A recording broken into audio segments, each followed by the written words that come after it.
Tenemos entonces una semana redensa.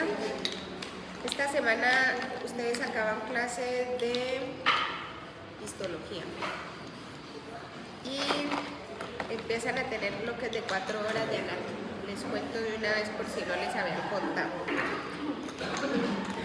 Listo, entonces vamos a mirar las articulaciones de la extremidad inferior, recordando primero que todo que existen unas articulaciones que se dan en la pelvis y que en este caso son importantes para la extremidad inferior porque el peso del cuerpo que viene por la columna vertebral, una vez llega aquí a la articulación sacroiliaca, se va a distribuir de manera equitativa hacia las extremidades inferiores. O sea que más o menos es esto lo que sucede con respecto a la distribución del peso corporal.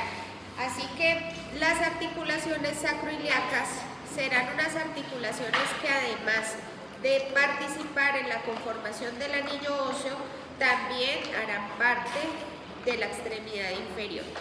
En ese sentido, entonces, vamos a clasificar esta articulación. Les dijimos que se llamaba articulación sacroiliaca. Esa articulación sacroiliaca entonces va a tener unas superficies articulares.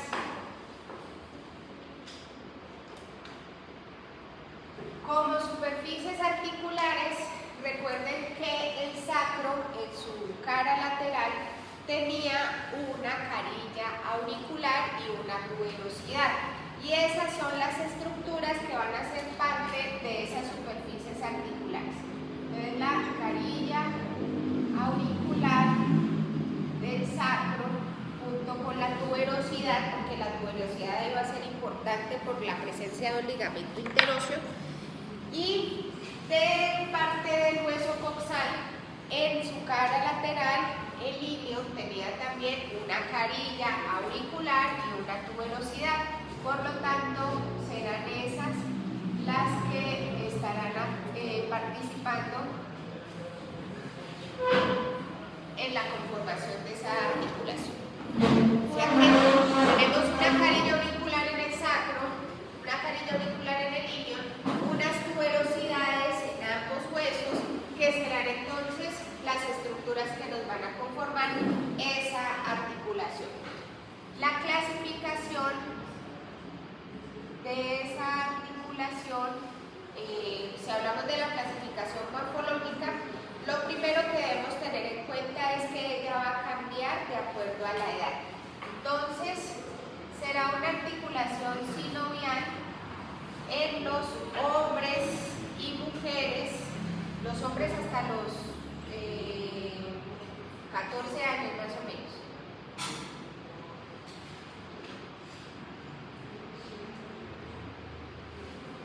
Y a partir de los 14 años la articulación en los hombres va a cambiar y se va a conformar como una articulación de tipo cartilaginoso. Coloquémosla.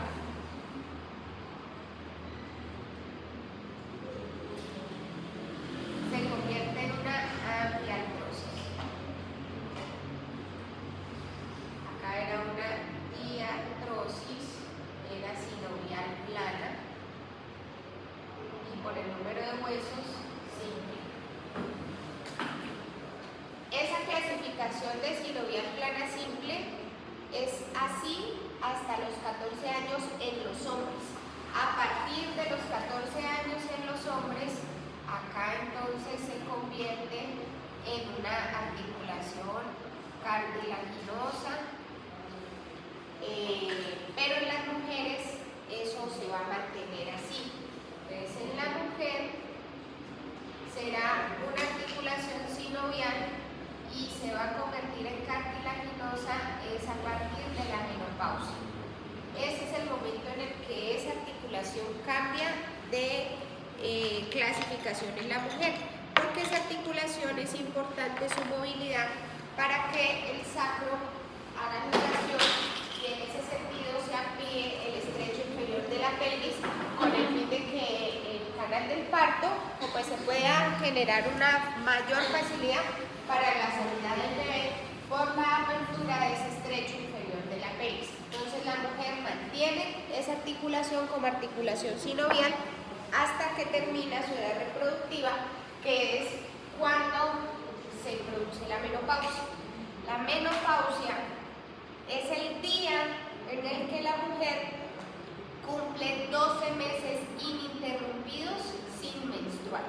Ese día de su cumpleaños de su cumplemes número 12 sin menstruar, ese día usted es menopáusica. A partir de ese día, usted ya no es menopáusica, usted es posmenopáusica, ¿listo? Entonces, decirle a la mujer menopáusica sin saber si está cumpliendo el año o no, pues es inadecuado, ¿listo? Entonces, esa es la diferencia que tenemos aquí de esta articulación de acuerdo a hombres y mujeres. Los ligamentos medios de unión que vamos nosotros a tener aquí serán 3 ligamentos que nos van a reforzar esta articulación de manera directa y 2 ligamentos que lo van a hacer de manera indirecta. Los directos son los ligamentos sacroiliacos.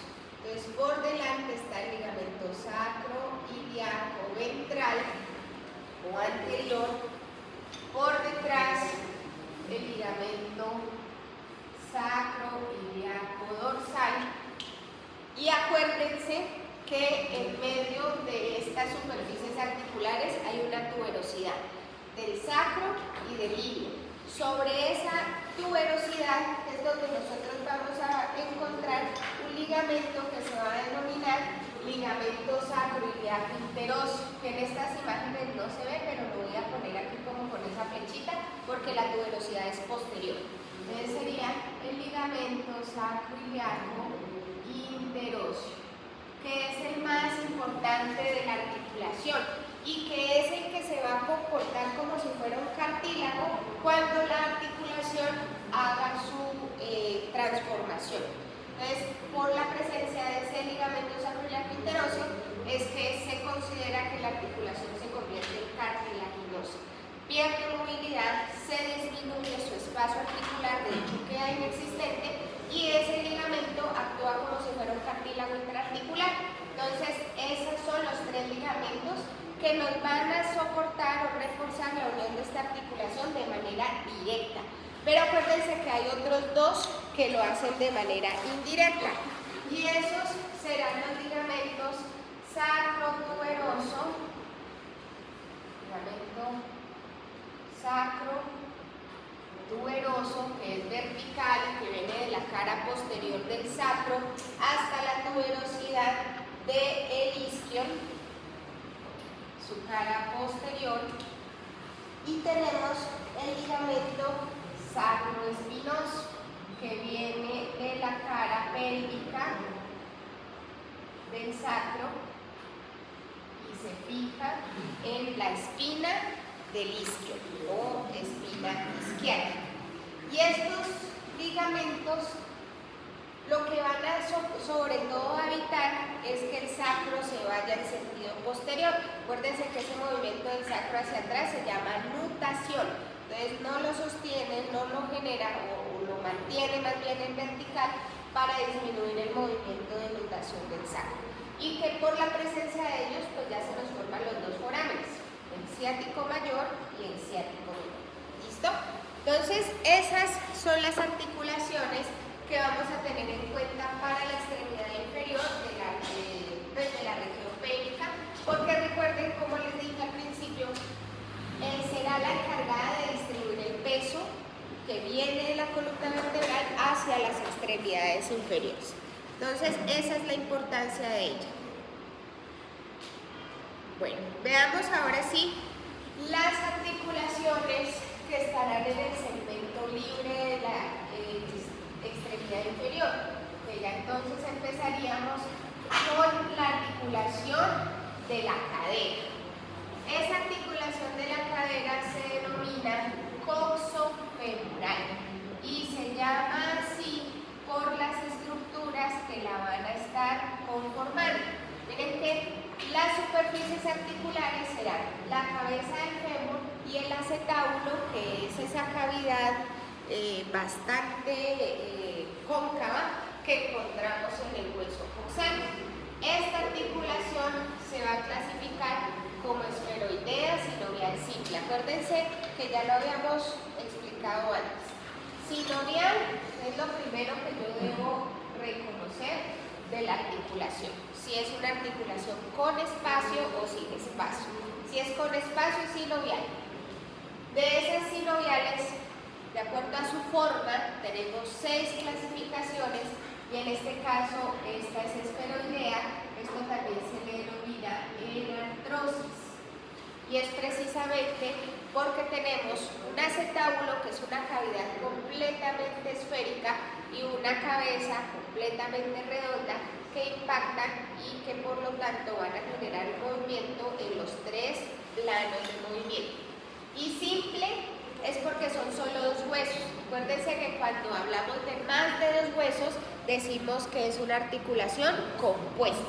En este caso es una articulación simple y que de acuerdo a su movimiento es triaxial. Quiere decir que se mueven los 3 planos para realizar flexión y extensión en el plano sagital, abducción y aducción en el plano frontal y la rotación externa e interna en el plano horizontal, axial o transverso, como le quieran denominar. Y esta articulación, como la del hombro, podríamos decir que también hace circunducción.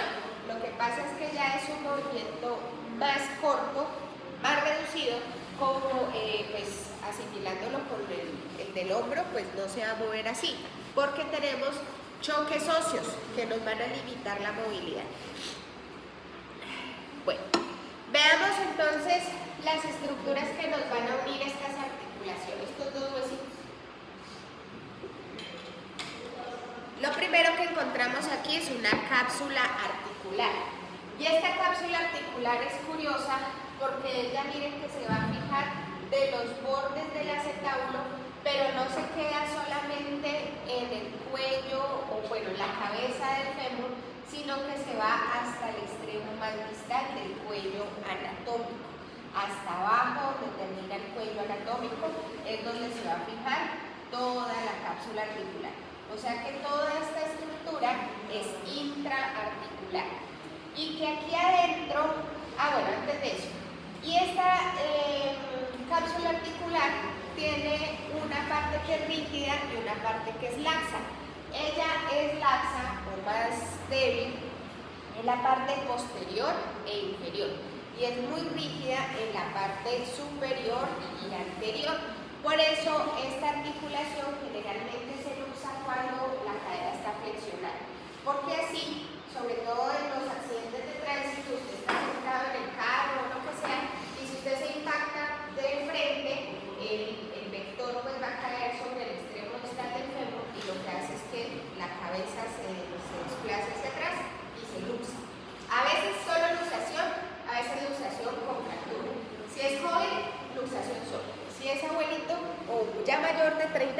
pues no es abuelito, pero ya casi, se fractura también. Entonces, esa es la característica que tiene esa cápsula. Los ligamentos que vamos a encontrar que nos van a estar uniendo a esta articulación, tenemos uno que es intraarticular, que se denomina el ligamento redondo. Ese ligamento redondo realmente no es que sostenga algo. Este ligamento está cubriendo una arteria que está aquí entrando por la fosita redonda, que se denomina la arteria nutricia de la cabeza del fémur. Por lo tanto, realmente no fija, pero sí cubre a la arteria de alguna manera dándole como una protección.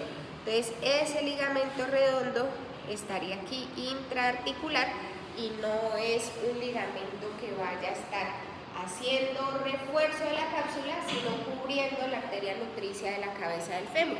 Por eso, cuando hay una luxación de la articulación, generalmente esta arteria también se rompe. Y es muy probable, de hecho casi que en todos los casos, se produce una necrosis avascular de la cabeza del fémur. Así que generalmente en traumatología, cuando hay una luxación, deciden generalmente reemplazar toda la cabeza. Entonces se hace un reemplazo de cadera parcial, porque reemplazan lo que sería la cabeza y el cuello, o sea que cortan aquí en el cuello quirúrgico y reemplazan toda la epífisis proximal.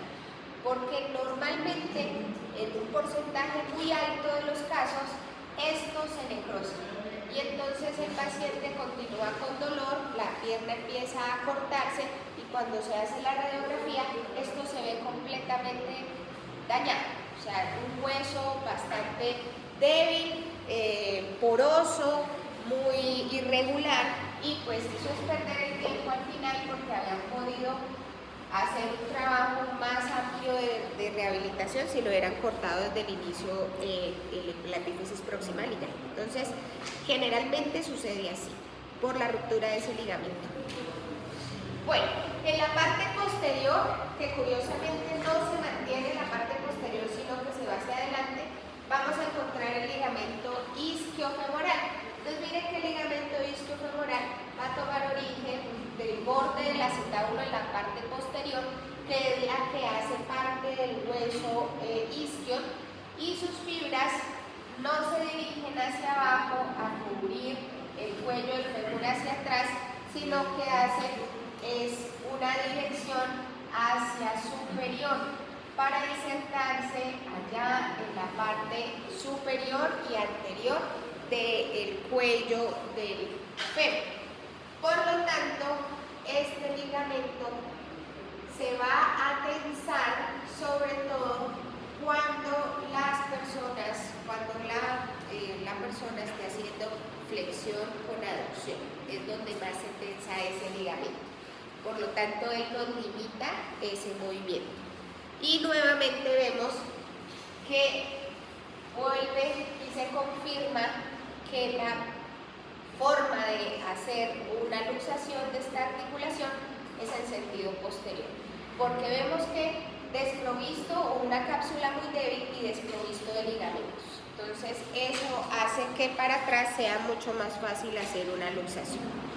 El segundo ligamento que vemos aquí es un ligamento que se forma, tiene forma de una Y invertida y se denomina iliofemoral. Entonces este ligamento iliofemoral viene de esta manera.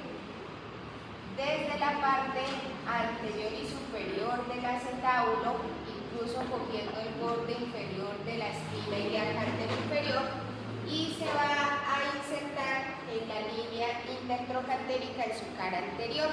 Este ligamento entonces nos limita principalmente la extensión, porque se tensa cuando hacemos extensión.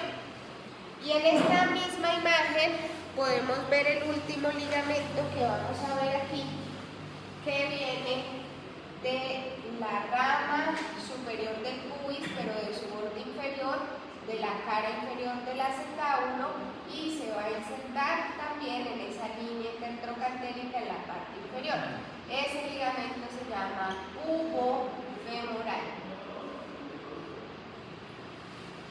este ligamento, al ubicarse en la parte inferior, se tensa cuando se hace abducción. Por lo tanto, no limita ese movimiento, limita la abducción de la cadera. Esos chicos son los 3 ligamentos que vamos a encontrar, que sí van a ser estabilizadores, porque el ligamento redondo, acuérdense que estás protegiendo la arteria nutricia, por lo tanto no es un ligamento estabilizador.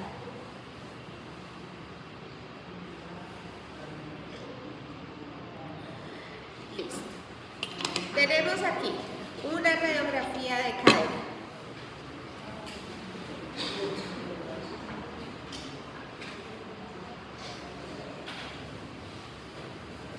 Esta radiografía tiene un componente de luxofractura, o sea que es combinada.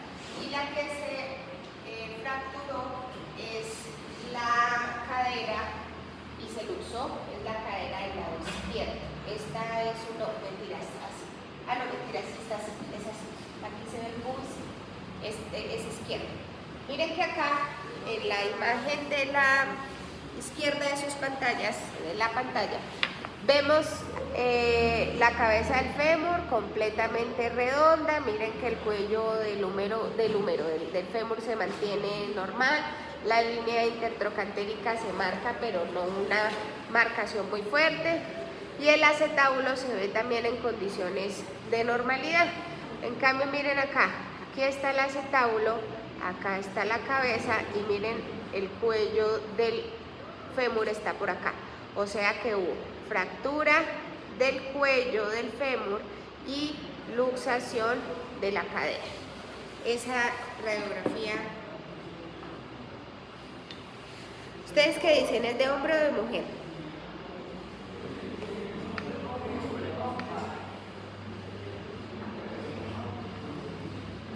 Sí, es de hombre. Además que bueno, aquí se ve el escroto, ¿no? Pero sí es de hombre. Llegamos a la rodilla. Resulta que en la rodilla vamos a encontrar realmente 2 articulaciones, porque aquí vamos a encontrar el fémur en su epífisis distal con la epífisis proximal de la tibia, que van a ser la articulación principal, pero la cara anterior de esa epífisis distal del fémur también se va a articular con este hueso sesamoideo que es la rótula o patela. Por lo tanto, tenemos una articulación femorotibial y una articulación femoropatelar. ¿Listo? Trabajan juntas, sí, porque la articulación de la patela pues va a servir como palanca para que se haga un movimiento más fuerte cuando se contrae el músculo cuádriceps, que es el que encontramos en la región anterior. Así que la contracción de este músculo genera que esa articulación se movilice y por lo tanto ese movimiento tenga mayor fuerza, mayor torque y sea pues mucho más potente. Y eso entonces hace que sea el músculo más fuerte de todo el cuerpo humano, el cuádriceps. Bueno, empecemos entonces con la principal, que sería la articulación femorotibial. Entonces esta es sencilla. Tenemos 2 cóndilos femorales con 2 cóndilos tibiales, específicamente el cóndilo tibial, que es la meseta, o también denominado platillo. ¿Listo?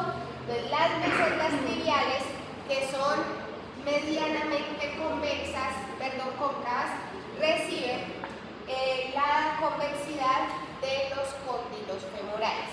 Y entre ellos vamos a encontrar la ubicación de un cartílago que se denomina los meniscos, y que esos meniscos están conformados por cartílago fibroso, que van a tener varias funciones. Una de ellas es que las mesetas tibiales tienden a ser muy planas, o sea, ellas sí son cóncavas, pero la concavidad es mínima.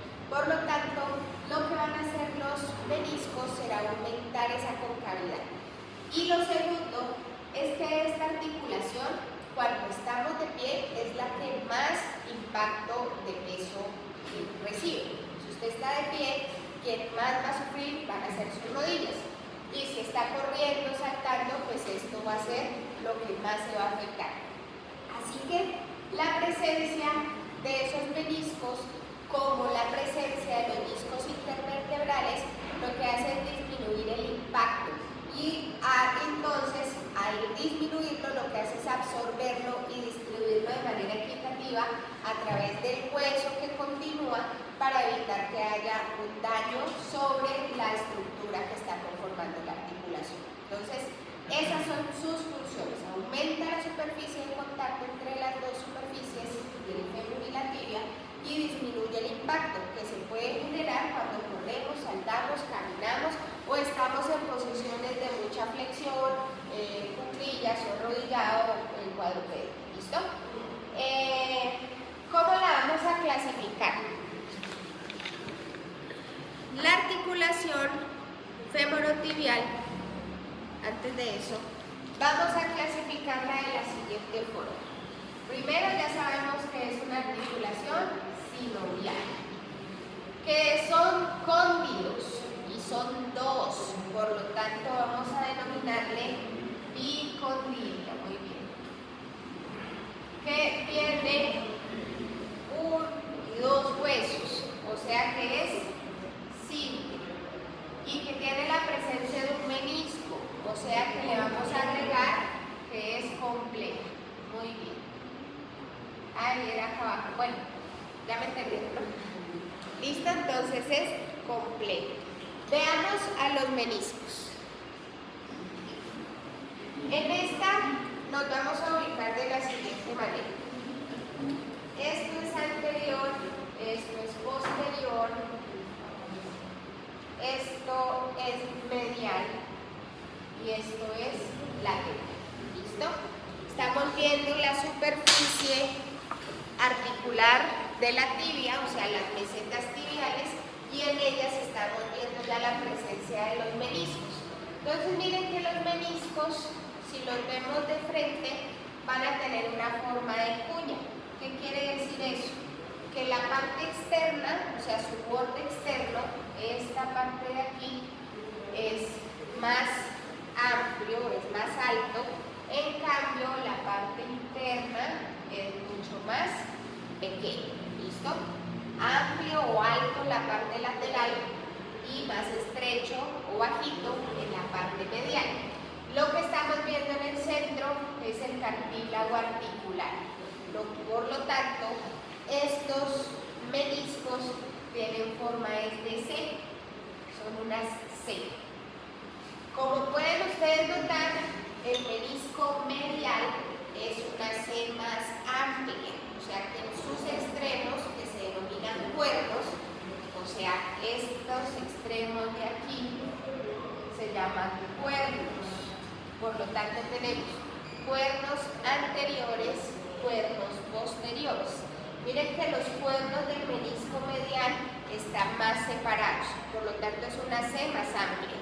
Y en cambio los cuernos del menisco lateral son más cerrados, por lo tanto ustedes van a ver en los textos que dicen que este es casi circular, porque casi que los cuernos se alcanzan a tocar, casi, pero no, es una C cerrada, el otro es una C abierta, que van a tener sus ligamentos meniscales que los cogen de los cuernos y los fijan hacia las mesetas tibiales, y que ellos van a tener unas relaciones muy estrechas con los ligamentos que vamos a ver ahora, porque esos ligamentos se fijan parte de ellos sobre el menisco.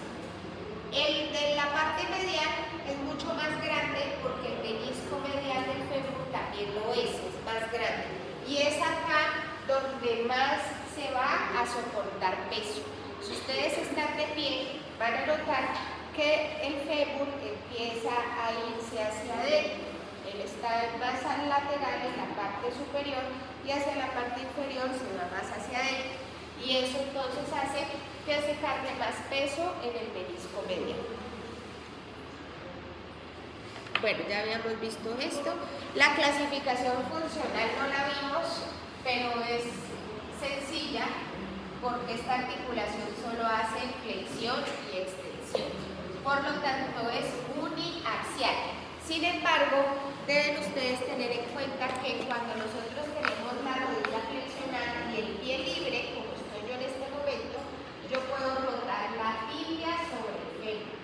Y eso lo puedo hacer por la presencia de los meniscos, que me dan cierto grado de movilidad. Sin embargo, yo solo lo puedo hacer cuando estoy así, rodilla flexionada y pie libre. Si yo tengo el pie fijo en el suelo y roto mi cuerpo sobre la rodilla, daño los meniscos. Y esa es la forma en la que ellos se dañan. En baloncesto hay un gesto que se llama pivotear, que ellos usan de esta manera sobre los talones. Muchas veces el pie se queda fijo y cruzan todo el cuerpo y adiós menisco. En el fútbol también sucede que se van a patear o lo que sea y se voltean así. Y las señoras, uno diría, la lesión de los meniscos solo se da en los hombres que juegan fútbol y baloncesto, o las mujeres que juegan fútbol y baloncesto. Pues resulta que las señoras empleadas o amas de casa también se lesionan los meniscos porque les da pereza rotar. Generalmente tienen varias cosas sobre la cocina, ¿no? Entonces pican aquí, me volteo, pico por acá y me volteo, y todo ese movimiento de rotación sobre las rodillas repetitivo todos los días, todo el día, genera cizalla, una cizalla, y entonces el menisco se daña. ¿Listo? Entonces hay que tener en cuenta siempre eso, no siempre pensar que solamente será una lesión de un deportista, sino que las señoras empleadas del hogar o de cualquier, por ejemplo, la asociación general aquí, también son susceptibles a ese tipo de lesión. Bueno, primera estructura que nos fija esta articulación, esta la comparte con la próxima articulación, que es la femoropatelar, o sea que esta cápsula es en conjunto para las dos. Tenemos entonces que va a empezar a ubicarse en la parte superior del fémur, mucho más arriba de lo que sería la epífisis distal, más o menos en el tercio inferior, en donde empieza. Se interrumpe por la presencia de la rótula o patela y luego se completa hacia abajo por debajo de la tuberosidad de la tibia. Entonces recuerden que aquí adelante tenemos una tuberosidad, o sea que la cápsula llega inmediatamente por debajo.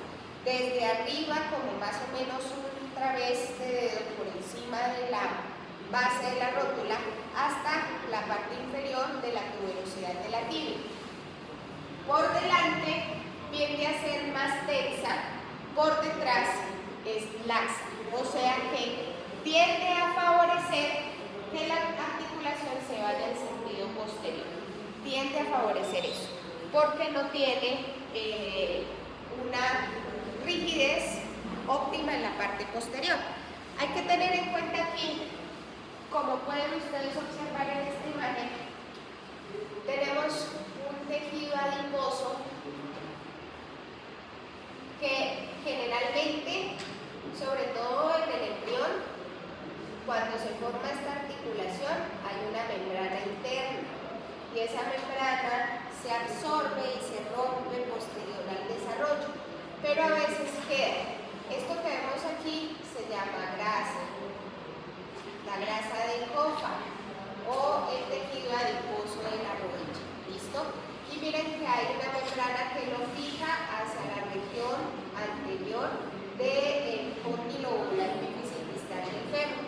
Eso, cuando queda, es un remanente y se va a llamar plica sinovial. La plica sinovial, que no genera ninguna sintomatología generalmente, pero cuando ustedes son muy sedentarios empiezan a sentir dolor de rodilla de manera constante y se acompaña de un crépito, un chasquido cuando uno flexiona las rodillas. Entonces, si hay dolor de manera constante y crepita la rodilla, es probable que tenga plica sinovial, o sea que esa membrana no se haya roto y que esté allí y que esté rozando entre el fémur y la patela. Por lo tanto, lo que se debe hacer es mantener siempre una condición física adecuada, o sea, no ser absoluta y completamente sedentario, siempre hay que moverse. Bueno, a los lados de la cápsula, por fuera de ella, vamos a encontrar a los ligamentos colaterales. El ligamento colateral medial es mucho más grande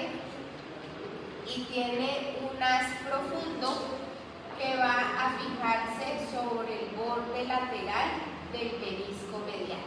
Entonces su haz profundo se fija en el borde lateral del menisco medial y el resto, que son los superficiales, pues pasa desde el epicóndilo hasta el tercio superior y medial de la epífisis de la tibia.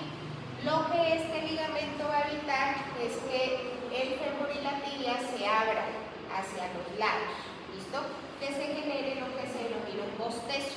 Cuando se separa el fémur y la tibia, el sentido medial, aquí, que se abre así. Este ligamento, cuando se lesiona, generalmente también lesiona el menisco medial por su haz profundo, que miren que está fijo hacia el borde lateral de este menisco. Así que ese ligamento es muy complejo por esa situación y a veces, casi que siempre, se lleva un pedazo de menisco. En cambio, el ligamento colateral lateral es redondo, viene también del epicóndilo lateral del fémur y se va a insertar sobre el ápex de la fíbula y no toca el menisco, o sea que el menisco lateral no tiene una fijación adicional por los colaterales, que se mantiene ahí sobre esa región y unido pues por los ligamentos transversos y los meniscales, pero no tiene una fijación por fuera. Y este ligamento, como el otro, lo que va a evitar es que en sentido lateral, la tibia y el peroné, el fémur y la tibia se separen de esta manera. Si por ejemplo es este, que haga esto. Y si es este colateral medial, es que haga esto. ¿Listo? Porque él no se debe mover de esa manera. Los ligamentos que están en el interior de la cápsula serán los ligamentos cruzados.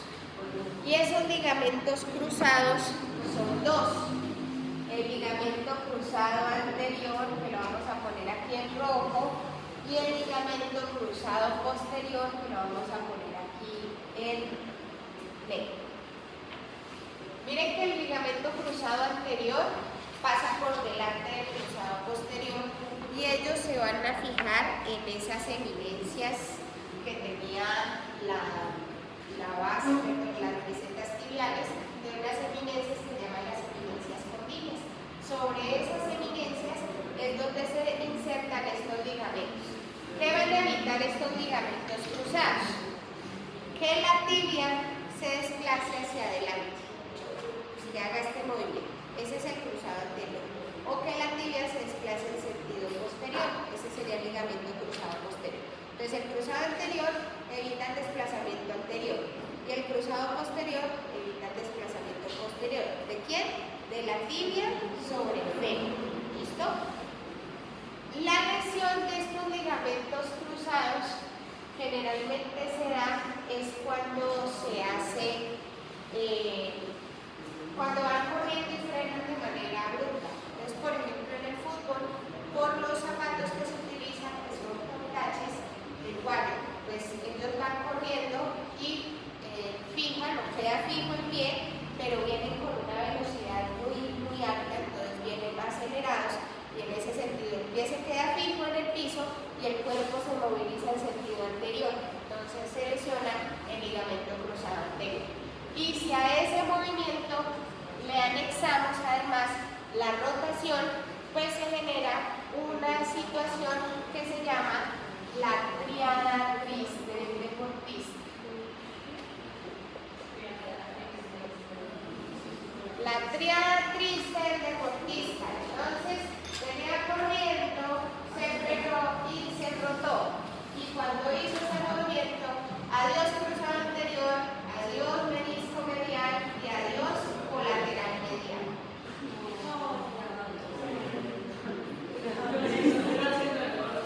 La triada triste del deportista, por eso se llama así.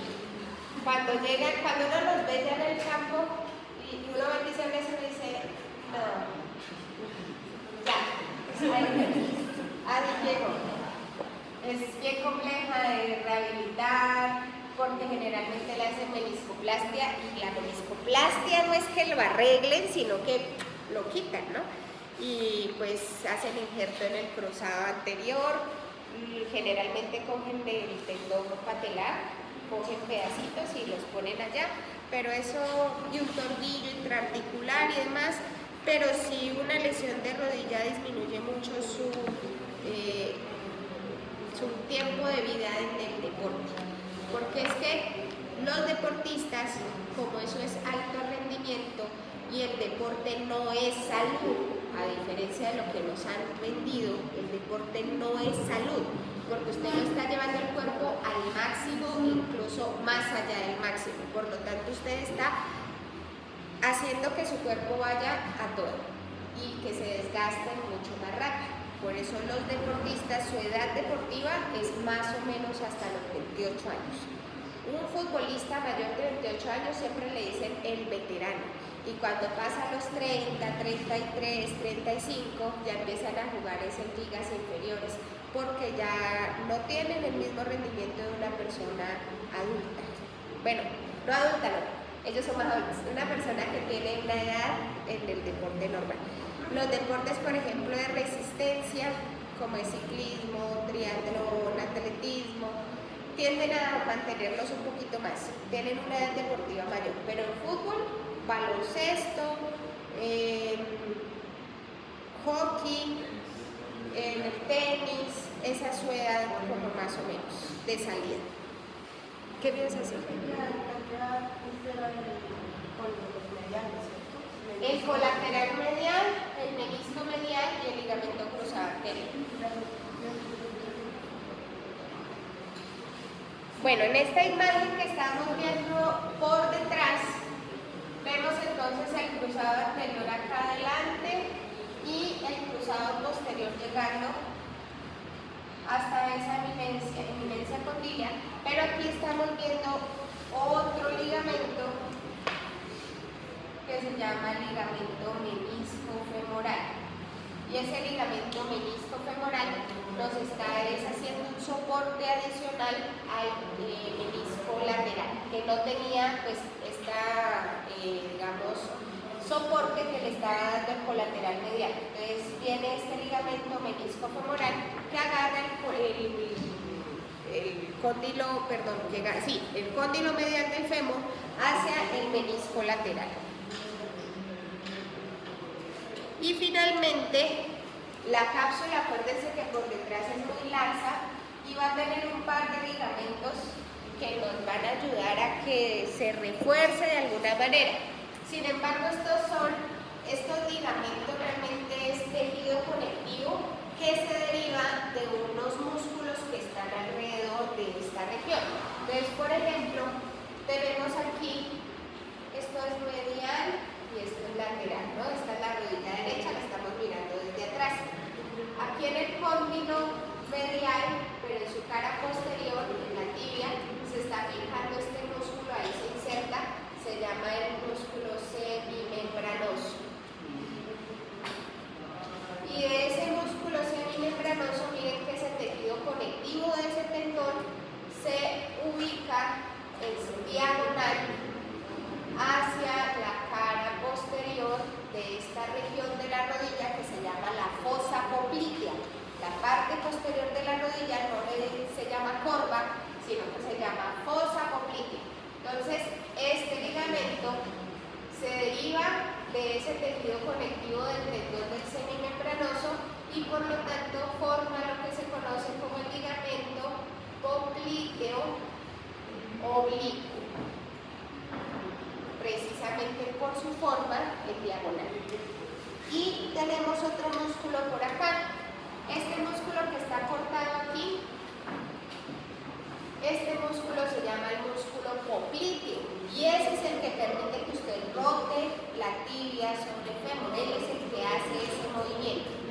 Y ese músculo popliteo, como se está originando dentro de la articulación, al salir su tejido conectivo nos va a formar una derivación en forma de arco alrededor de él. Y ese es el ligamento popliteo arqueado o arcuado, que es lo mismo.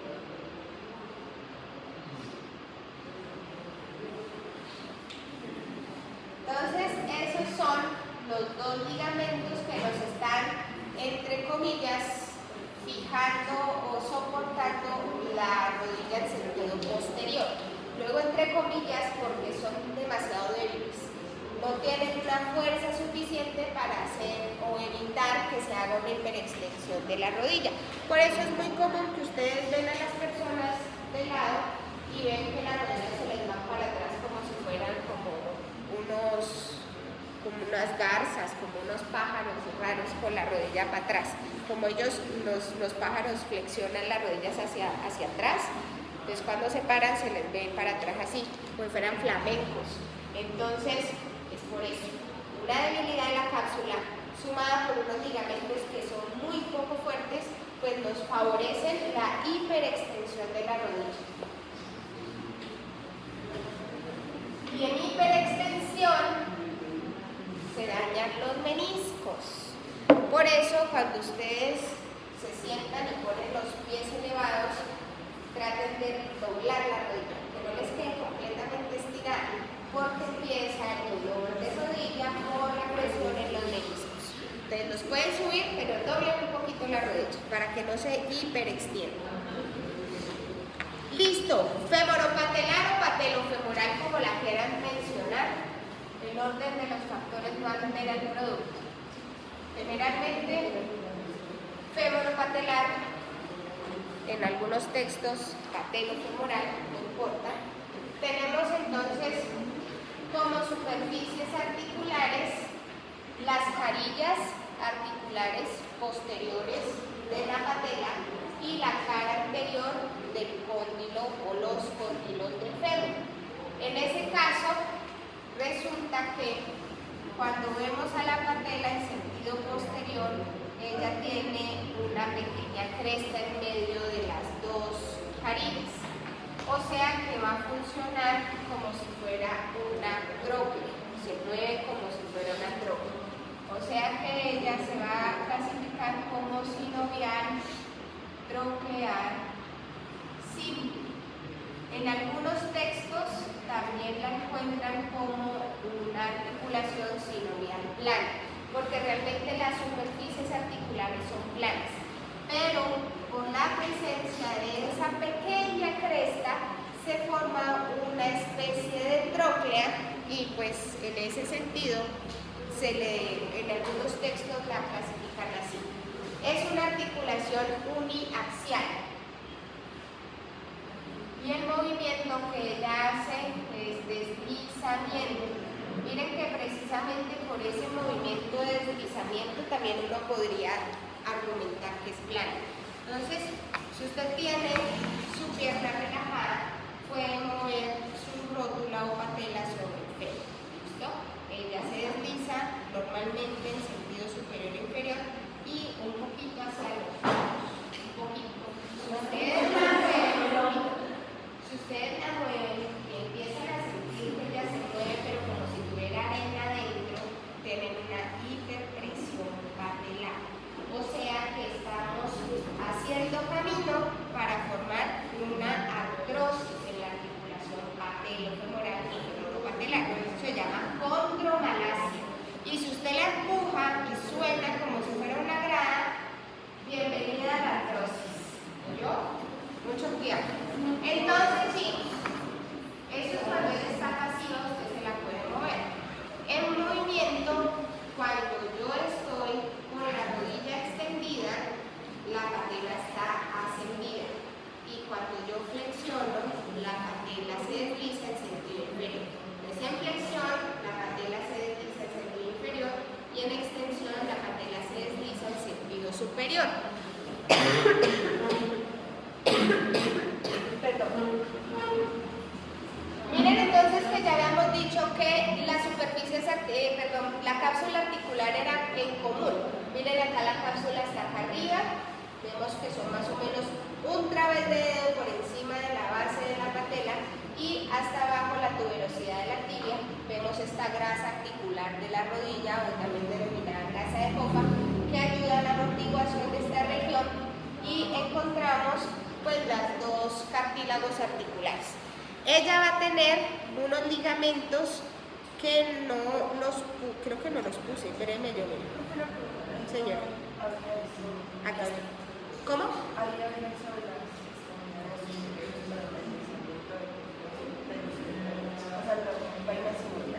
No, aquí no hay bye-bye, pero sí hay bursas. Hay bursas. Todas estas bolitas que tú ves aquí azules son bursas.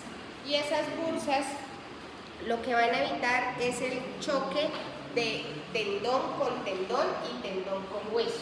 Entonces, por ejemplo, aquí tú vas a encontrar adentro y por detrás del ligamento patelar una bursa que se llama infrapatelar. Por delante del largo, esta se llama prepatelar, la de adelante del tendón es infrapatelar y esta, no mentiras, estaba bien, prepatelar es esta y estas dos son infrapatelares. Infrapatelar, ¿listo? Esas son bursas. Y falta una que debería estar aquí, que es la suprapatelar, que lo que van a hacer es evitar el roce de hueso con tendón, de tendón con tendón. Y aquí hay otras, pero esas supongo las explicaremos cuando veamos los músculos de la pierna. Sin embargo, aquí los tendones que se insertan acá en el borde medial forman lo que se conoce como la pata de ganso. Y entonces esta bursa de ahí se llama bursa anserina. Anserino significa ganso. Entonces esta es la bursa anserina. Y estas son las bursas que están entre los tendones del músculo tensor de la fascia lata y el músculo bíceps femoral, que son las bursas laterales. ¿Listo? Y esta es medial, que es la de la pata de ganso o bursa anserina, pero eso todavía no.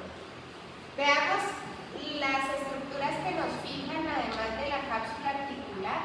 Tenemos que el músculo cuádriceps, que es este que está aquí, se va a insertar sobre la patela, pero su tejido conectivo abraza la patela y termina insertándose en la tuberosidad de la tibia. Por lo tanto, esta patela es sesamoidea porque crece o se desarrolla dentro de este tendón, y en las derivaciones de ese tejido conectivo del músculo cuádriceps nos fija a la articulación femoropatelar. Entonces, por la parte superior de la patela, o sea en su base, tenemos el ligamento cuadricipital. Hacia abajo, en el ápex de la patela, hacia la tuberosidad de la tibia, tenemos el tendón rotuliano, que hace parte del tejido conectivo que fija a esta articulación. Y esto que vemos aquí a los lados es engrosamiento del tejido conectivo del cuádriceps, y eso se denominan retináculos. Entonces tenemos un retináculo medial y un retináculo patelar.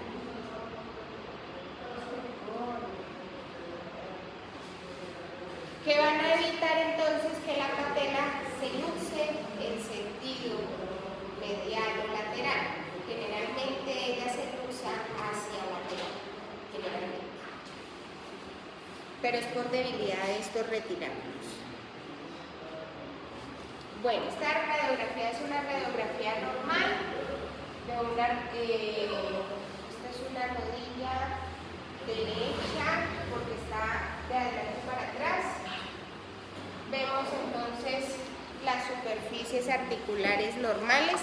En una radiografía AP o PA vemos siempre esta articulación, la femorotibial, ¿listo?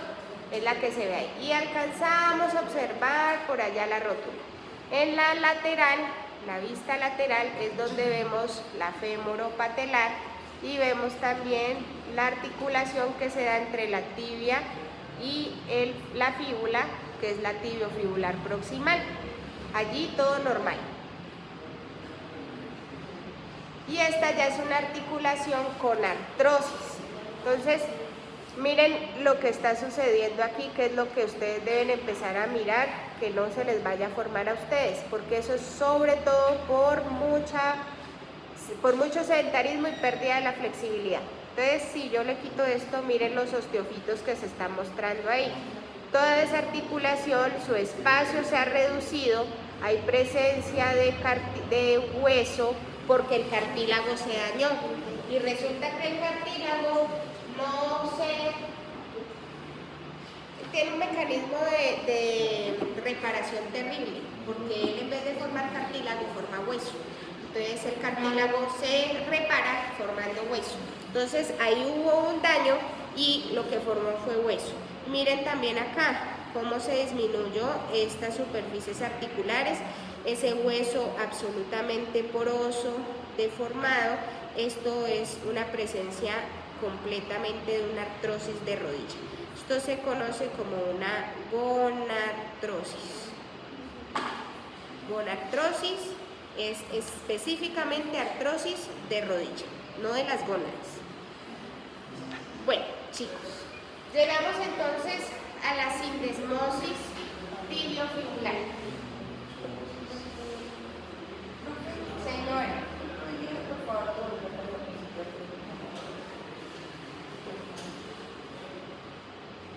Ahí está.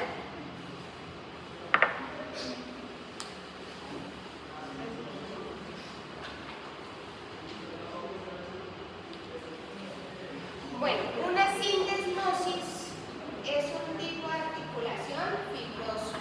Quiere decir que no hay espacio articular entre ellas y que están unidos a través de un tejido que es rígido. Por lo tanto, no hay movilidad entre estas estructuras. Y esa sindesmosis se está formando es aquí, en las diáfisis de la fíbula y la tibia, a través de la presencia de la membrana interósea, y que esa sindesmosis tibiofibular se va a hacer muy importante es en el tercio distal para formar esta estructura que vemos aquí, que se llama la mortaja tibiofibular.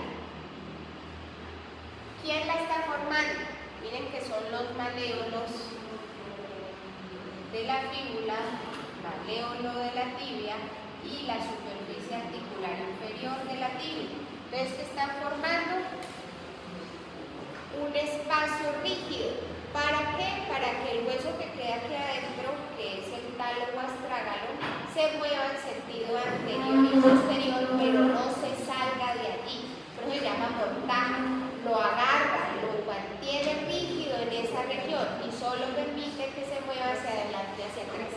Entonces, esta articulación sindesmosis tibiofibular nos permite la estabilidad del tobillo, nos va a dar estabilidad en el tobillo.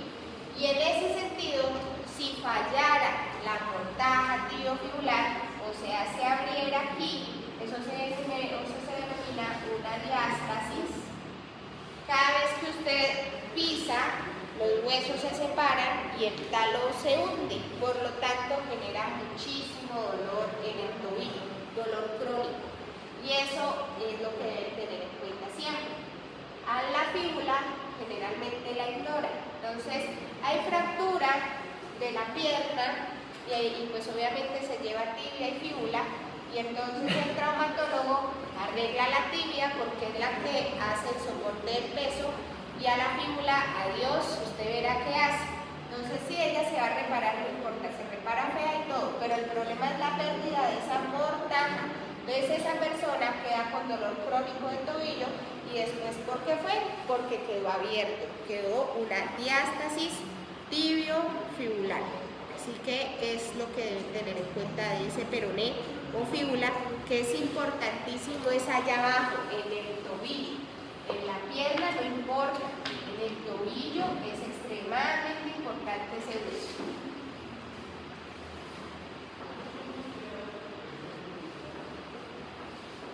Bueno, llegamos al tobillo. Resulta que en el tobillo, como en la rodilla, lo que vamos a encontrar son dos articulaciones, pero estas articulaciones funcionan de manera no conjunta, como lo veíamos en la rodilla,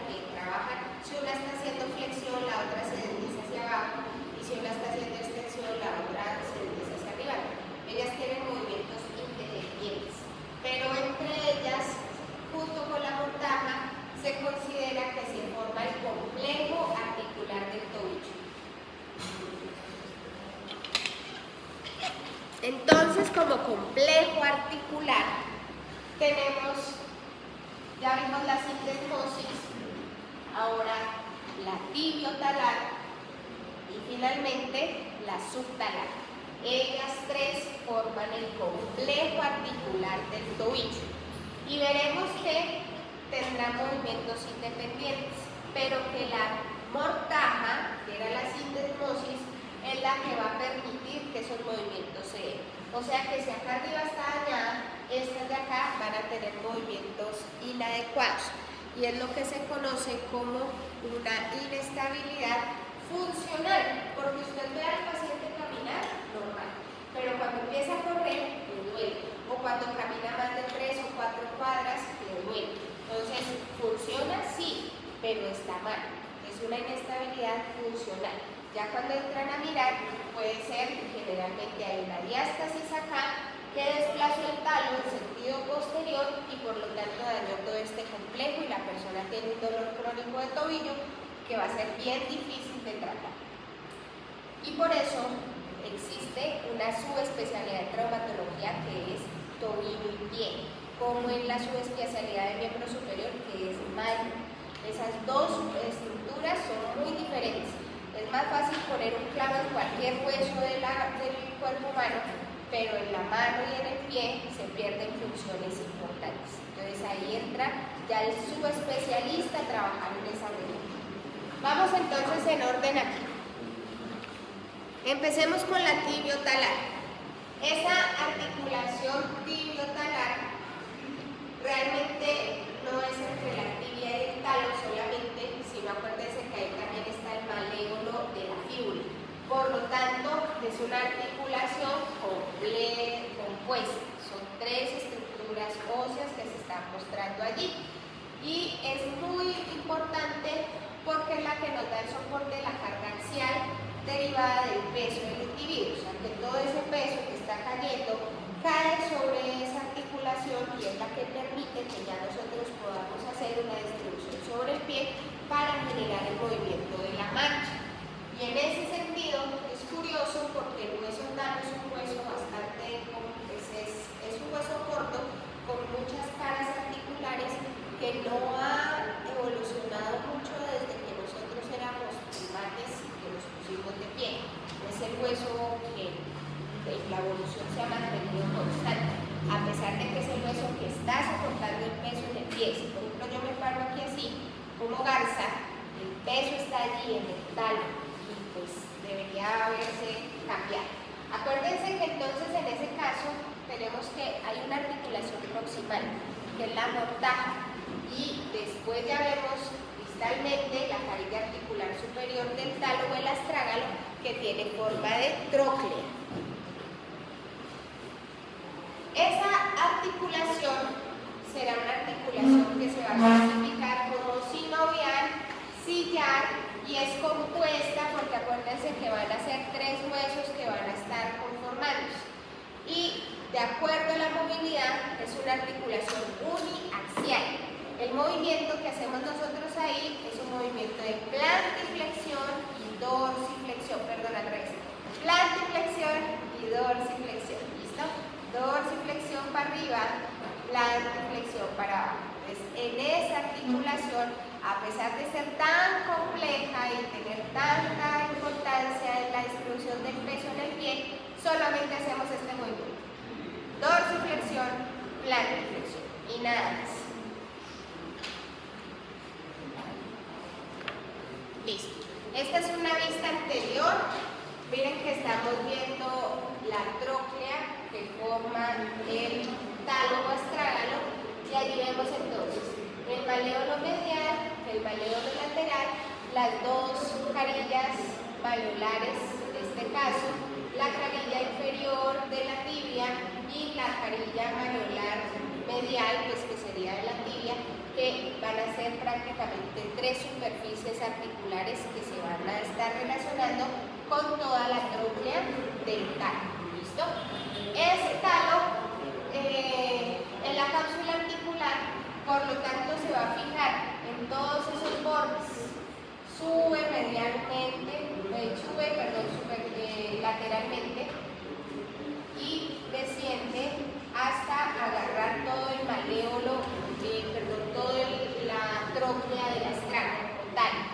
sea que todo el talo o estragalón subtróclea queda dentro de la cápsula.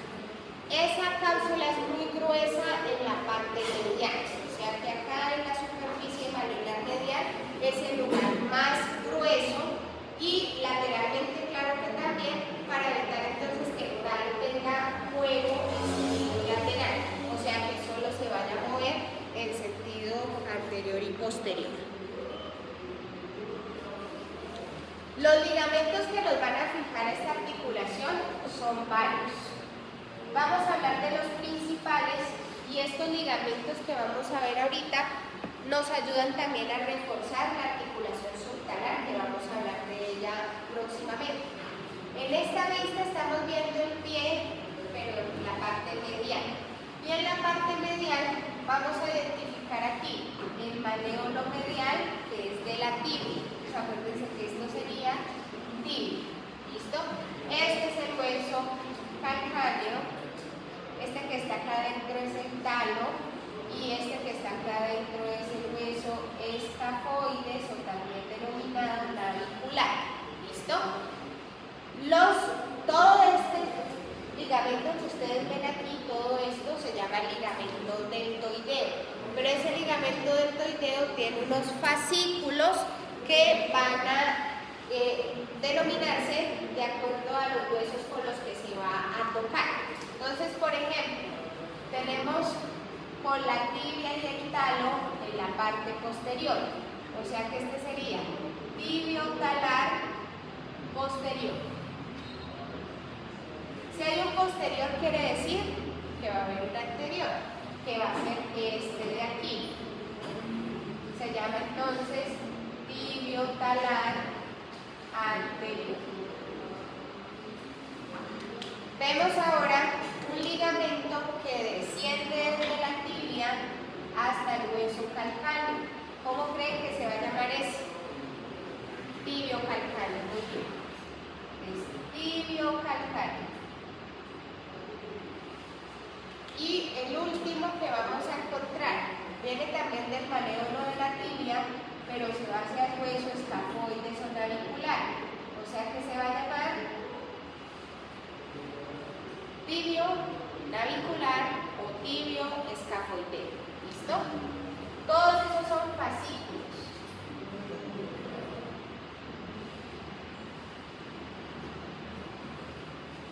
O tibio navicular, como le quiero decir. Esos cuatro fascículos forman el ligamento deltoideo. El ligamento deltoideo le proporciona al tobillo aproximadamente el 65% de su estabilidad. Por eso, cuando nosotros nos tronchamos el pie, un esguince, y el pie se va hacia afuera, se daña el ligamento deltoideo, usted tiene menos probabilidades de recuperarse 100%. Bueno, de hecho nunca se recupera 100%. Lo máximo que uno puede llegar a recuperar un tejido es al 80%. O sea que al 80% no llega, porque ese ligamento es el que le va a dar la estabilidad mayor a su tobillo. Entonces, ese ligamento deltoideo es súper importante. Tiende a ser mucho más rígido. Por eso miren que el movimiento de inversión es más amplio que el movimiento de versión, porque es ahí donde ese tendón, esos ligamentos, perdón, se tensan y evitan que haya un movimiento mayor. Ahora, en la región lateral tenemos un ligamento lateral que está formado por 3 fascículos y que van a tener una distribución similar a los que acabamos de observar. O sea que también van a salir de un maléolo, pero en ese caso un maléolo ya no es de la tibia, sino de la fíbula. Tenemos aquí la fíbula, ese es su maléolo, aquí vemos el talo y este será el calcáneo. Los ligamentos entonces se van a denominar otra vez como lo acabamos de ver, el nombre de los huesos que se van a poner en contacto. Entonces aquí tenemos, bueno, no lo alcanzamos a observar, realmente él está pasando por acá atrás de estos tendones, ¿listo? Lo voy a poner aquí, pero realmente no es ese, sino que está atrás. Viene de la fíbula al talo por detrás, o sea que se va a llamar fíbulo talar posterior.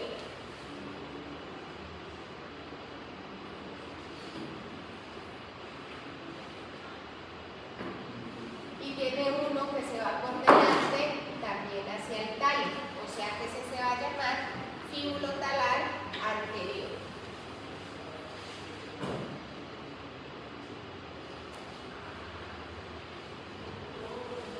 Y hay un último ligamento que viene el ápex de ese maléolo de la fíbula y del calcáneo por detrás de estos tendones. O sea que se va a llamar fíbulo calcáneo.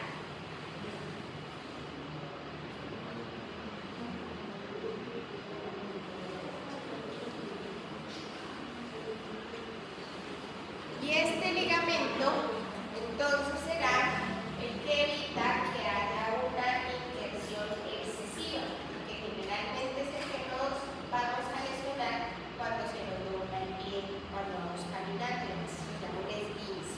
Cuando los ligamentos se tensan o se rompen, es esguince. Cuando son los tendones, es tendinitis o tendinosis, y cuando es el músculo se llama desgarro. ¿Listo? Entonces, esos serán los ligamentos de la articulación tibio-talar, que también los comparte con la subtalar, ¿no? Bueno, veamos entonces aquí la articulación subtalar. Entonces miren que tenemos realmente tres superficies articulares.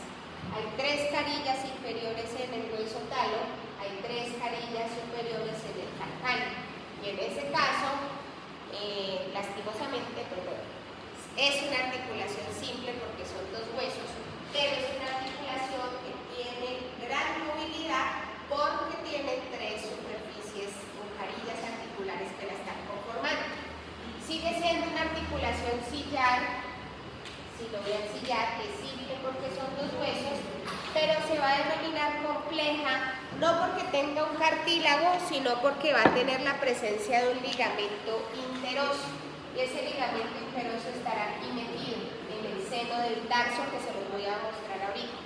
Ese ligamento interoso es súper importante porque es el ligamento propioceptivo del pie. O sea, él es el que permite que usted pueda enterarse de la posición del tobillo respecto al espacio.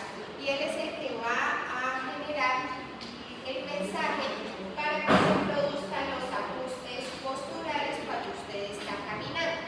Pues si usted está caminando por terreno plano, pues él hace ajustes, pero no son tantos. Pero cuando usted ya está caminando por un terreno irregular, el tobillo empieza a moverse para que usted evite la caída. Y aquí es donde se inician las maniobras de balance. Las maniobras de balance son las defensas que tiene el cuerpo para evitar caerse. Y nosotros tenemos tres maniobras de balance. La primera es el tobillo. Ahí empieza todo. Cuando usted está caminando, por ejemplo, en línea recta, un pie por delante de otro, miren que los tobillos se mueven. Y eso lo que está haciendo es a través de ese ligamento interóseo mandando estímulo propioceptivo para que se hagan ajustes en los músculos y se genere coordinación.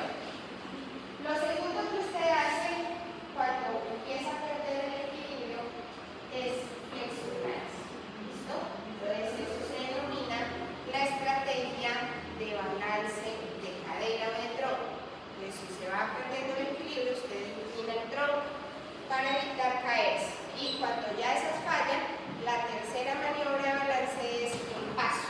Usted pone un pie abierto para aumentar el espacio o la base de sustentación y así evita caerse. Entonces, este estímulo propioceptivo que inicia con ese ligamento es el que se debe mantener, porque a medida que nosotros vamos aumentando la edad, aumentamos también el riesgo de caída.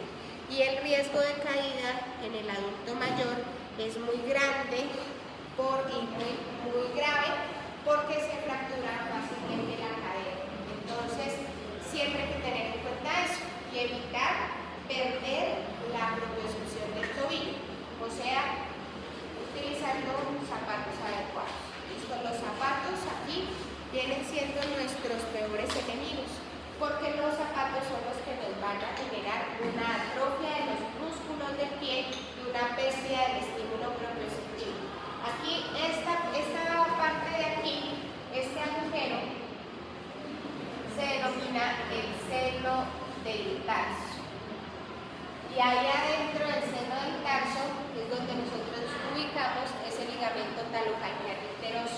que es, acuérdense, que es el que inicia todo el sistema propioceptivo del pie.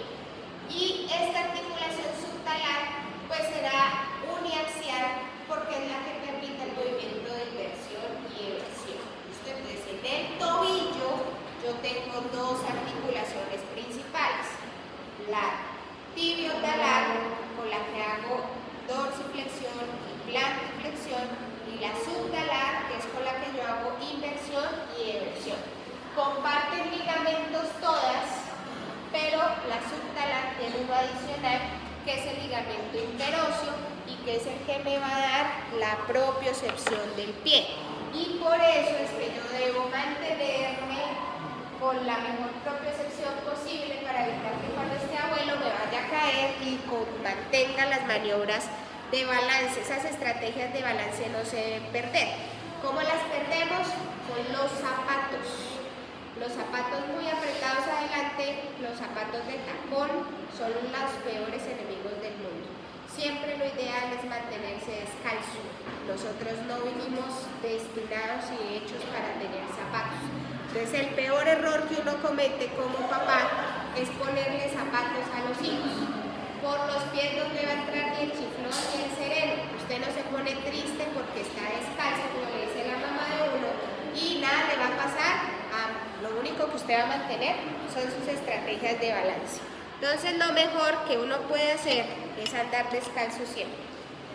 Esa articulación además tiene otro par de ligamentos que son los talocalcáneos, uno posterior y uno anterior, que lo que van a hacer es evitar que él se mueva hacia adelante o hacia atrás, como lo hacían los ligamentos cruzados en la rodilla, porque ahí también se pueden romper y generar un juego del talo en sentido anterior y posterior. Eso se denomina un signo de cajón. Bueno, radiografía normal o anormal.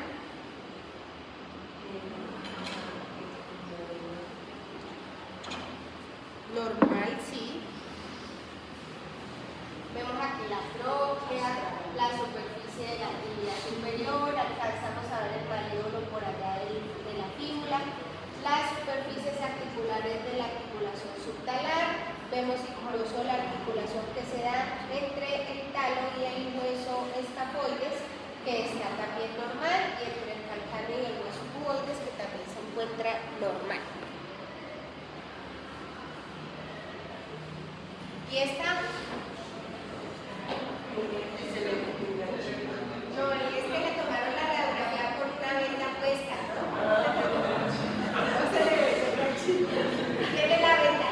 Entonces le hicieron la radiografía con la venda puesta, ¿cierto? Está rosado. Claro, miren. Por acá está la tibia, el maléolo de la tibia. Miren el maléolo de la fíbula aquí, está fracturado. Y aquí está la tróclea del hueso talo. Miren acá. La tróclea del hueso talo por acá.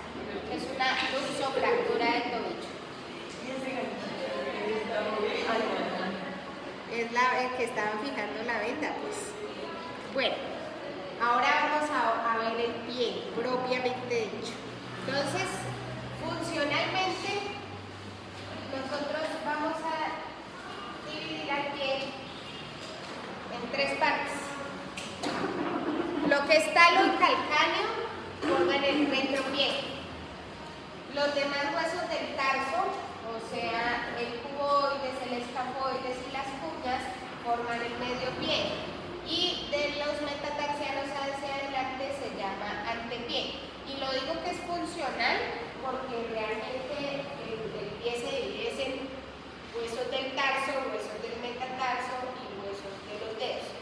Pero lo denominamos así, sobre todo es por la función.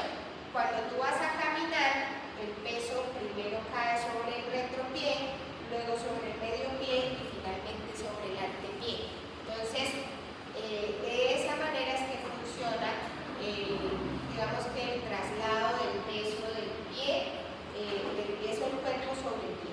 Entonces, lo primero que uno hace cuando camina es un apoyo de talón, o sea que allí lo que estamos haciendo es colocar el retropié.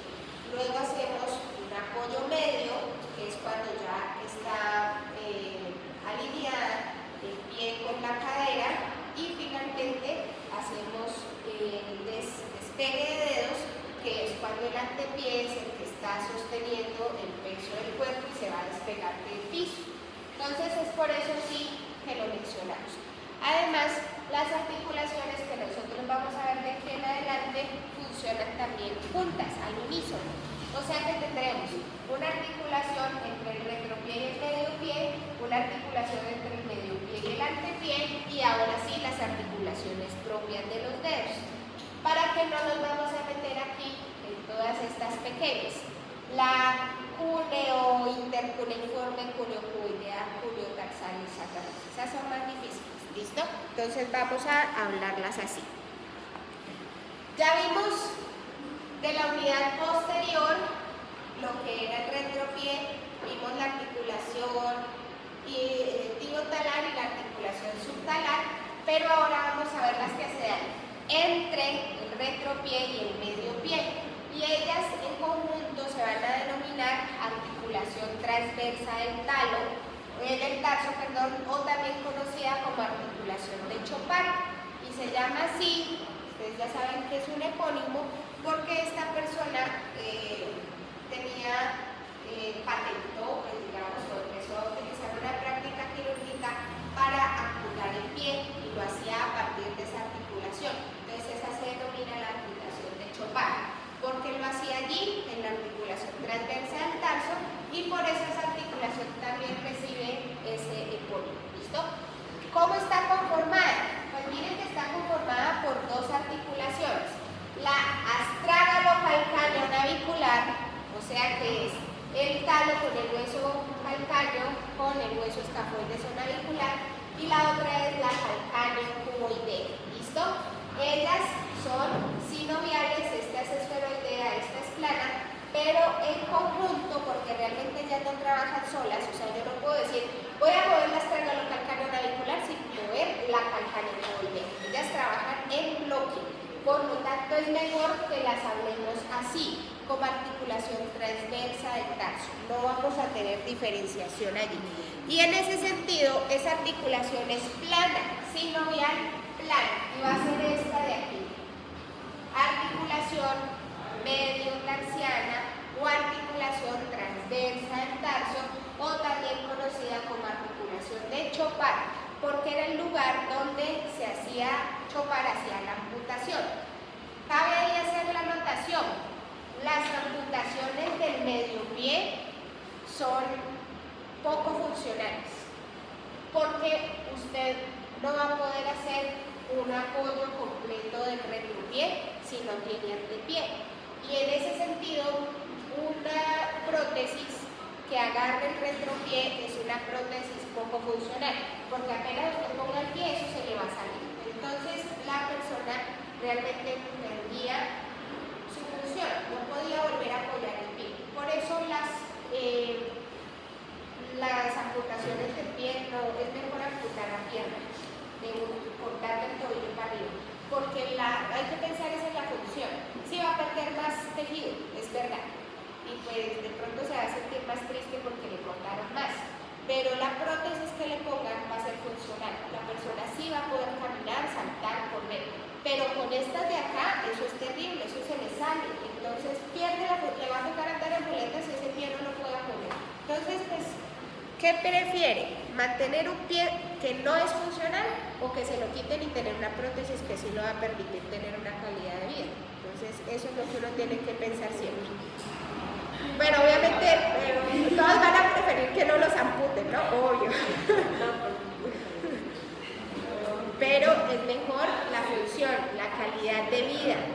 La calidad de vida es primero. Yo prefiero vivir 30 años y vivirlos plenos a vivir 90 años tirado en una cama conectado a 1000 cosas, porque ahí eso no es calidad de vida.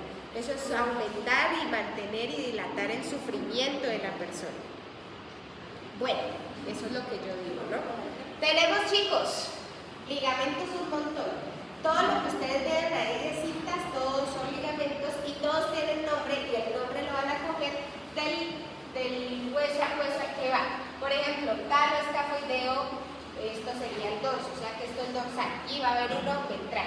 Y vamos a encontrar también acá los que están en las joyas, y el que va del talo al calcáneo y del calcáneo hayan cuboides, etcétera, etcétera. Pero nos vamos a quedar con uno que es el más importante de todos. Ahí sí les gusta cuando uno empieza a quitarle vainas, ¿no? Entonces, este ligamento que vemos aquí es el más importante de esta articulación transversa del tarso y se va a denominar ligamento bifurcado. ¿Listo?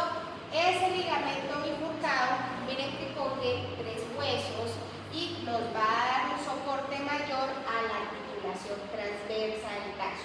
Ese es el que mayor resistencia le va a generar a esa articulación, o sea que es el que más la fija. ¿Listo?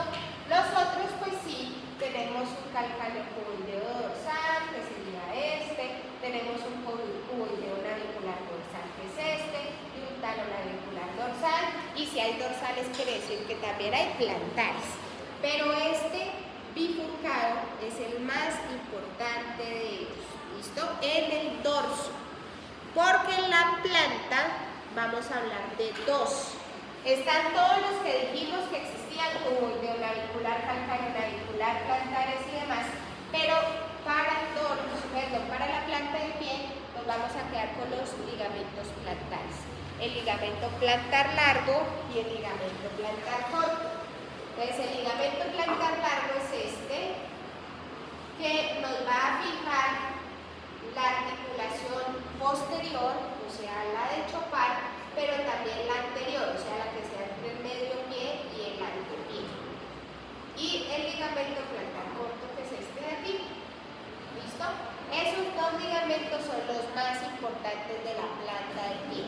Acuérdense que en el dorso el bifurcado era el más importante de la transversa del tarso y en la planta este nos sirve para las 2 articulaciones, la que no hemos visto y la que estamos viendo, el plantar largo y el plantar corto. ¿Listo? Veamos entonces la articulación de la unidad media. No se asusten, ¿listo? No se asusten. Porque aquí lo que vamos a ver es el hueso, el hueso cuneiforme y el hueso navicular o escafoides tienen una articulación, el cuneiforme con la cuña lateral también y el escafoides con las 3 cuñas y las 3 cuñas entre sí se van a articular. ¿Listo? Vamos a tener en cuenta que todo esto es una articulación plana. ¿Listo? Es una articulación plana que se mueven juntas. Yo no puedo decir que voy a mover una cuña sin mover la otra. ¿Listo? Se mueven en conjunto. ¿Y cuál es el movimiento que ellos van a hacer? Entonces, ustedes ponen su pie derechito sobre el suelo y hacen un aumento del arco plantar, ese es el movimiento que están haciendo estas articulaciones de la unidad media. Aumentar ese arco plantar. ¿Listo? Eso es lo que hacen. Y si ustedes le ponen mucho cuidado al movimiento que están haciendo, miren que el pie se les va medial, lateral, medial, lateral, medial, lateral. ¿Listo? O sea que ustedes están haciendo una, supinación supuestamente y una pronación, o también dicen una aducción y una abducción del pie con este movimiento. ¿Listo? Se ponen juiciosos a mover el pie y lo van a empezar a sentir. ¿Listo? Uno ese pie por los zapatos se lo cagan, entonces pues no siente mucho esos movimientos, pero son movimientos que nos ayudan a la distribución del peso corporal. ¿Listo? Los ligamentos, los curionaviculares dorsales, que ya los conocen que estaba del otro lado, y los intercuneiformes dorsales, que son esos, y por lo tanto también tenemos los intercuneiformes. Bueno, aquí estaba el que no habíamos visto, que era este de aquí, y estos son los intercuneiformes, pero esas articulaciones las vamos a trabajar es aquí, con las articulaciones tarso-metatarsianas, o también denominadas articulación de Lisfranc. Esa articulación tarso-metatarsiana es la que coge el medio pie y se articula con el antepié. ¿Listo? Y esa es la que vamos a agrupar las anteriores para trabajarla así, como articulación de Lisfranc. y es una articulación plana como todas las que vimos ahorita. Luego tenemos en la base de los metatarsianos otras articulaciones que se llaman intermetatarsianas, y de aquí para abajo ya serían los dedos, metatarsofalángicas, que son condilias, y las interfalángicas, que son condilias. ¿Listo? Acuérdense que estas son condilias, y de ahí para atrás todo era plano hasta que veíamos el retropié, o sea, la subtalar y la tibiotalar. Entonces, ¿dónde nos paramos ahorita? Por delante del cuboides y las tres cuñas en relación a la base de los 5 metatarsianos, ahí vamos a ubicar la articulación de Lisfranc, ¿listo? O como se va a llamar también en su nombre anatómico, tarso metatarsiana, ¿listo? Articulación tarso metatarsiana, o conocida como Lisfranc, porque este fue otro personaje que estaba emocionado con el serrucho y cortaba el pie allí. Entonces, la amputación de Lisfranc es la que se da entre la articulación tarso-metatarsiana. Nuevamente, poco funcional, eso no sirve. Si cortan los deditos, bien, pero si ya esto es para acá, corte de ahí para arriba, corte tobillo hacia arriba, porque eso no funciona, ¿listo? Entonces, esa es la articulación tarso-metatarsiana, que funciona entonces, que funciona como un complejo articular que junto con la de atrás, que era la transversa del tarso, nos van a ayudar a esos movimientos de aumentar, disminuir el arco plantar y hacer aducción, abducción o supinación y pronación del pie. Los que compran zapatos para correr, siempre que van a comprar zapatos para correr a las tiendas, pues, de Adidas, no sé qué, siempre les preguntan la pisada. Usted tiene pisada pronadora, supinadora o neutra. Pues usted queda como que va, ahora cuéntese por qué. Esto sería una pisada supinada, esto sería una pisada pronada, esto es una pisada neutra. ¿Cómo me doy cuenta? Poniéndole atención al pie. Usted pisa y ¿para dónde se le mueve el pie? ¿Para adentro o para afuera? Si se le mueve para adentro, usted tiene pisada pronada. Si usted se le mueve para afuera, tiene una pisada supinada. ¿Listo? Entonces acuérdense de esto. Primero apoyo el talón, ese es el retropié. Luego en el apoyo medio es donde el pie se me va para adentro o para afuera. Y es ahí donde yo me tengo que evaluar el pie para saber si compro un zapato con pisada pronada o supinada o neutra. ¿Listo? Eso. ¿Y eso qué no hacía? Estas articulaciones de aquí. La transversa y la tarso-metatarsiana. 8 par y Lisfranc. ¿Listo? Que eran los entusiastas del serrucho de por allá de los 1800. Bueno, en esta articulación de Lisfranc, pues vamos a encontrar los ligamentos tarso-metatarsianos dorsales, que serán todos esos, y si hay dorsales, pues también hay plantares. Los tarso-metatarsianos dorsales que estarían por acá. Pero acuérdense que dijimos que los ligamentos plantar largo y plantar corto nos ayudaban a las dos articulaciones, a la transversa del tarso y a la que les dije que no habíamos visto, que es esta del Lisfranc, la tarso-metatarsiana. Entonces, para que se acuerden, el largo es el que viene desde el calcáneo y llega ya a la base de los metatarsianos. Y el corto, bueno, también viene el calcáneo, pero no llega sino hasta aquí, hasta el calcáneo y el escafoides, el calmentalo y el escafoides, hasta ahí no va a llegar. Esos son entonces los ligamentos plantares importantes para estas articulaciones. De aquí para allá es, haga de cuenta, una mano, tal cual, se van a comportar de la misma manera que la mano. Entonces recuerden, tenemos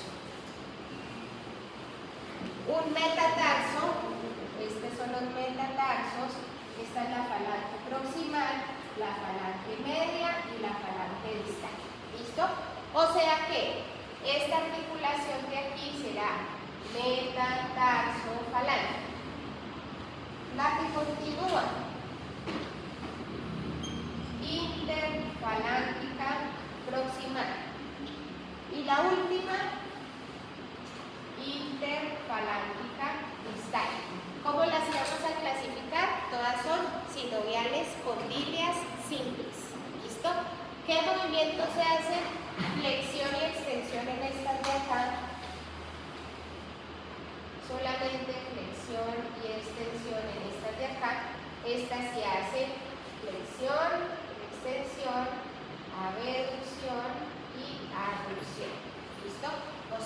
las de los dedos propiamente son uniaxiales y las que se dan entre el metatarso y la falange proximal son biaxiales, porque usted hace flexión y extensión y abducción y abducción. Los dedos también hacen eso. Acuérdense que existen. Y que de aquí para allá los ligamentos eran colaterales y que los definíamos de acuerdo a su relación con la línea media. Entonces, acuérdense, la mano, el quinto dedo es el que está medial. En cambio, en el pie, el dedo que está medial es el primero. Entonces, en relación al primer dedo, cercanos al primer dedo, serán colaterales mediales. Y los que están del lado contrario, o sea, cercanos al quinto dedo, serán colaterales laterales. ¿Listo? Y eso, chicos, eran las articulaciones del pie. Ya aprendieron entonces que tenían pie supinado y pronado, ¿no? Entonces, a evaluarse muy bien sus pies, porque ¿cómo va a saber usted que lo que le está pasando es normal o anormal? Si no se ha visto, ni se ha tocado, ni sabe si está bien hecho. Entonces, ojo ahí, revisarse muy bien. Un par de radiografías son del mismo pie. Una es en vista anterior a P, esta región, y la otra es lateral. Es el pie, dice izquierdo, pero parece derecho. Veamos entonces qué está sucediendo aquí. Primero que todo, miremos el eje de este dedo. Entonces, miren que el metatarsiano se fue para la región medial y las falanges se fueron a la región lateral. Ahí está formando un juanete. Todavía no se le ha visto, pero la radiografía ya se observa. Ahí ya hay un juanete. ¿Listo?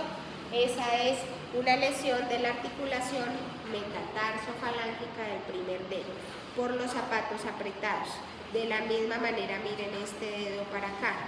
Si esa persona no lo corrige, el hallux, que es el primer dedo del pie, se sube por encima del segundo, el segundo por encima del tercero y queda con un moño de dedos así. Porque los zapatos se ponen muy apretados y pues esa es la situación que no debería permitirse. Ahora, vean este metatarsiano por aquí y el otro pedazo por acá. Tiene una fractura del tercer metatarsiano. Esas fracturas generalmente, así como está en esta radiografía, es por aplastamiento. O sea, algo se le cayó encima, en el dorso. Aquí una época en la que hubo una profesora, cuando yo era estudiante, o sea, hace muchos años, había un salón que acababan de hacer, pues, como salón, que era el sótano. Ese salón nunca había sido salón, pero lo ajustaron esa vez para que le pudieran dar clase y pusieron un caballete con el tablero. El caballete, si saben cuál es, ¿cierto? Es así, como dos patitas adelante y una atrás, para colocar los cuadros, para anotar y eso. Y entonces en el caballete colocaron el tablero. Y la profe, pues, estaba ahí dando clase y los dos soportes de abajo que sostenían el tablero se rompieron y el tablero le cayó en los pies. ¡Pam! Y se fracturó todos los metatarsianos. No le quedó ni uno bueno, todos se los fracturó. Sí, eso también los chicos y chicas que andan en moto, cuando como les encanta andar ahí en medio de todos los carros, se fijan bien adelante con las piernas bien abiertas y cuando arranca el carro, adiós pie, ¿no? Ahí se quedó. Entonces, esas son fracturas por aplastamiento. Tienen que tener cuidado con eso. Entonces, chicos,